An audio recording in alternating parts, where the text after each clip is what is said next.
안녕하십니까? 인공지능융합대학 첨단컴퓨팅학부 컴퓨터과학과에서 학과장 맡고 있는 안영찬이라고 합니다. 오늘은 저희 학과를 간단하게 소개드리고자 합니다.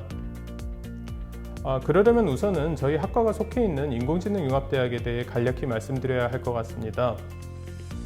저희 인공지능융합대학은 2022년 3월에 대한민국을 대표하는 AI 고급 인재 양성과 융합교육 및 연구를 통한 인간 중심 인공지능 시대를 선도하는 인재 양성을 목적으로 출범하였습니다. 특히 저희 인공지능융합대학은 세계적인 수준의 AI 소프트웨어 전공자를 양성하는 것뿐만 아니라 융합 인력 양성을 위한 전교생 대상 AI 소프트웨어 기초교육에도 힘쓰고 있습니다. 그 중에서도 특히 AI 융합 심화 전공 프로그램 DICE를 운영 중입니다.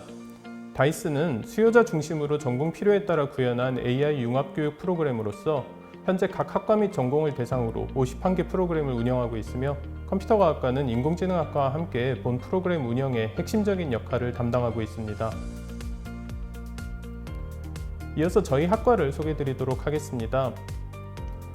먼저 학과 연역을 간단히 말씀드리도록 하겠습니다. 컴퓨터과학과는 이과대학 전산과학과로 설립되어 1983년에 제1회 신입생이 입학하였습니다. 이후 94년에 컴퓨터과학과로 명칭을 변경하였고 96년에 공과대학으로 소속이 변경되었다가 현재와 같이 인공지능융합대학 소속이 된 것은 인공지능융합대학이 설립된 2022년 3월입니다. 그리고 금년 3월에는 첨단컴퓨팅학부가 신설되어 컴퓨터과학과, 인공지능학과와 함께 신설된 인공지능 시스템학과 이 3개 학과가 학부에 함께 소속되게 되었습니다. 저희 컴퓨터과학과에서는 교육 목표를 컴퓨터과학 분야에서 국가와 인류 발전에 공헌할 글로벌 고급 IT 전문 인력 양성으로 설정하고 구체적으로는 연구개발을 위한 창의적 능력과 실제 현장에서 응용할 수 있는 능력을 겸비하도록 교육하는 것을 목표로 삼고 있습니다. 이를 위해서 창의적 사고력, 신기술 적용력, 실용적 응용력을 길러서 글로벌 IT 리더로서 활약할 인재를 육성하고자 하고 있습니다. 세부적으로는 다음과 같은 5가지 목표를 가지고 있습니다. 첫 번째로는 컴퓨터과학 기초 지식과 이론을 체계적으로 교육함으로써 과학적 사고 능력과 창의력을 갖추도록 합니다. 두 번째로는 산업 문제 해결을 위한 전문 지식을 전수하여 신기술 적응, 선도 능력을 기릅니다. 그리고 세 번째로 기업에서 필요로 하는 현장에서 필요한 실무 능력을 갖추도록 교육하고 있습니다. 네 번째로 글로벌 공동 연구, 공동 업무 능력을 길러 글로벌 리더십을 가지도록 하고 다섯 번째로 리더 역할에 맞는 책임감을 갖출 수 있도록 전문적인 대화 기술이나 협업 능력, 윤리의식 등에 대한 교육 역시 수행하고 있습니다. 저희 컴퓨터과학과는 첨단 컴퓨팅학부의 다른 학과들과 통합된 형태의 교과목 이수체계를 가지고 있습니다. 3개 학과의 이수체계는 필수 과목 지정에 있어서만 다소 상이할 뿐 모든 교과목을 공유하는 형태를 가지고 있습니다.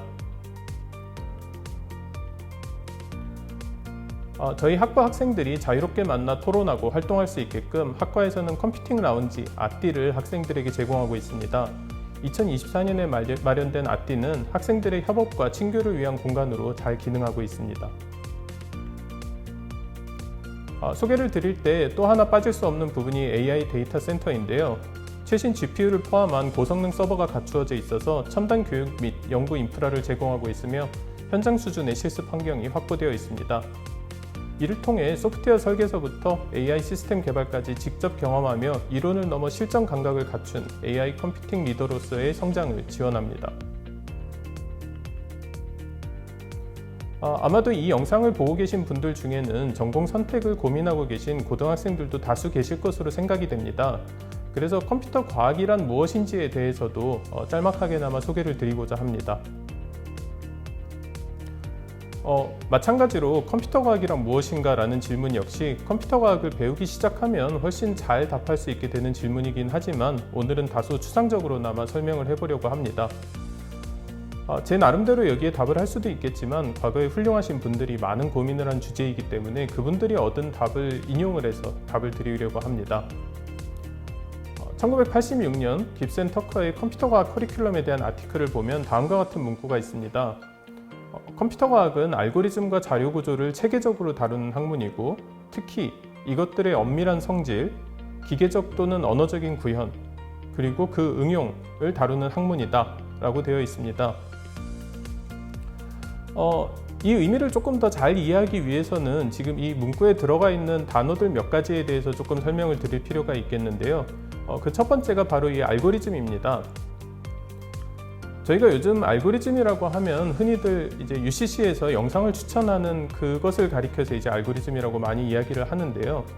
사실은 우리가 알고리즘이라고 했을 때는 어떤 계산 문제가 주어져 있을 때 이 주어진 계산 문제를 해결하기 위한 절차로서 기계적으로 따를 수 있을 만큼, 그러니까 뭐 이렇게 해야 될지 저렇게 해야 될지 고민을 하거나 본인이 판단해야 할 필요가 없이 기계적으로 따를 수 있을 만큼 아주 명확하게 정의된, 그리고 이 계산이 언젠가는 끝나야 하기 때문에 유한한 횟수의 단계로 이루어진 것을 가리켜서 알고리즘이라고 부르게 됩니다.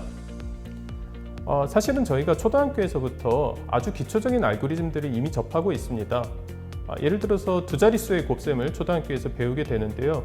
그 방법이 무엇이었는지를 생각을 해보면 곱해야 될 숫자를 잘 살펴보고 곱이 얼마인지를 생각해 본다, 이런 식으로 애매하게 돼 있는 것이 아닙니다. 이 두 숫자의 1의 자릿수를 곱하고, 그리고 자리 올림이 발생하면 그걸 적어두고, 그 다음에 첫 번째 숫자의 10의 자리와 두 번째 숫자의 1의 자리를 곱하고, 이런 식으로 아주 명확하게 정해진, 그 누구라도 따라할 수 있는 방식으로 두 자릿수의 곱셈을 진행하게 되지요. 이게 바로 아주 기초적인 알고리즘의 예입니다. 그리고 조금 다른 예를 살펴보면 2차 방정식의 근해 공식도 마찬가지입니다. 2차 방정식이 주어져 있으면 각 그 항의 개수들을 집어넣기만 하면은 아무런 고민을 하지 않고 기계적으로 근을 얻을 수가 있고요. 고등학교에서 조립제법 역시 하나의 예로서 살펴볼 수가 있겠습니다. 자, 앞에 슬라이드로 돌아가서요. 그러면은 알고리즘의 엄밀한 성질이라는 것은 그럼 도대체 무엇을 뜻하는 것이냐? 이 슬라이드에는 알고리즘의 엄밀한 성질과 관련해서 해볼 수 있는 질문들이 몇 가지가 있습니다. 사실 이 질문들 각각은 컴퓨터과학 교과과정상의 과목들 3개에 대응이 되는 각 과목에서 다루는 핵심적인 질문이기도 합니다. 첫 번째 질문은 알고리즘을 수행하는 장치, 즉 컴퓨터를 말함이지요. 컴퓨터는 수학적으로 어떻게 모델링을 할 수 있는가? 이 알고리즘에 대한 엄밀한 성질들을 우리가 살펴보기 위해서는 먼저 컴퓨터가 무엇인지에 대한 수학적인 모델이 필요합니다. 그래서 이 수학적으로 컴퓨터를 어떻게 모델링할 수 있는가라는 질문을 해볼 수가 있고요. 그리고 이 다양한 모델들 간의 차이가 무엇인지, 또는 좋은 알고리즘은 어떻게 설계할 수 있는지, 그리고 설계한 알고리즘이 올바르다는 것은 어떻게 알 수 있는지, 그리고 마지막으로 알고리즘이 사용할 데이터는 어디에 어떻게 보관을 하는 것이 효율적인지, 이런 질문들을 해볼 수가 있을 것입니다. 다음으로는 알고리즘의 기계적인 구현인데요. 예를 들면 우리가 사용하는 컴퓨터 하드웨어를 이루는 회로는 어떻게 만들어지는지, 이런 질문들이 이제 알고리즘의 기계적인 구현에 대한 질문의 한 예가 되겠습니다. 또는 우리가 사용하고 있는 컴퓨터는 사실은 인간이 만든 시스템들 중에 복잡한 시스템 중 하나인데요. 이런 복잡한 컴퓨터 시스템을 어떤 식으로 구성을 해야지만 조금 더 효율적으로 알고리즘을 수행할 수 있는가, 또는 우리가 평상시에 컴퓨터 하나에서 여러 가지 소프트웨어들을 사용을 하죠. 인터넷 브라우저랑 워드 프로세서랑 이런 것들을 동시에 사용을 하게 되는데, 이렇게 여러 소프트웨어들을 동시에 동작을 시키려면 어떻게 해야 하는지, 또는 반대로 하나의 소프트웨어가 여러 컴퓨터에서 동작할 수 있으려면 그때는 어떻게 해야 되는지, 이런 질문들도 해볼 수가 있을 것이고요. 다음으로는 다양한 컴퓨터들 간의 데이터를 주고받는 경우가 있습니다. 소위 이제 우리가 통신이라고 하는 것인데요.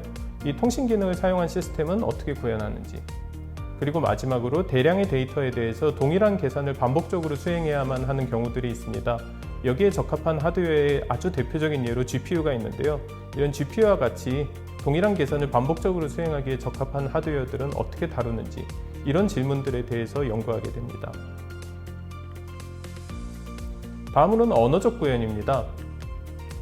컴퓨터 프로그래밍 언어에는 무엇이 있고, 그리고 이 프로그래밍 언어들을 어떻게 설계하고 분석하는지, 또는 컴퓨터 프로그래밍 언어로 작성된 알고리즘을 컴퓨터가 이해하고 수행하려면 어떻게 해야 하는지, 그리고 이런 프로그래밍 과정이 보통 복잡하게 마련인데요. 이 과정을 효율적으로 하는 방법이 무엇인지, 그리고 만들어진 컴퓨터 프로그램의 신뢰성을 확보하려면 어떤 식으로 컴퓨터 프로그램을 작성해야 하는지, 이런 질문들 역시 생각을 해보게 됩니다. 마지막으로는 알고리즘과 자료구조의 응용입니다. 여기 몇 가지 예가 있는데요.